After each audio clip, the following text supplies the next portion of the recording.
What's happening, people? I'm in Agadir this time and we are going to go to a corner shop to see what munchies, snacks, drinks they've got. And yeah, hopefully I'll do a taste test on the next video.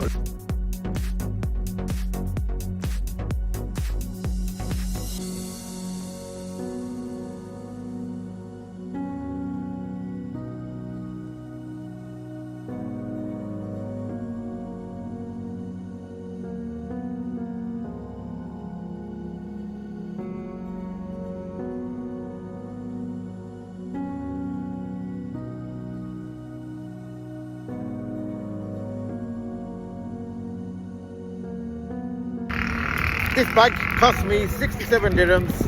That equals to £5.20. Let's take it back to the hotel and let's do a taste test. That will be on my next video. And if you want to see any other videos in Agadir, let me know in the comments. Make sure you like, follow, and yeah, let's go and taste test this £5.20 bag.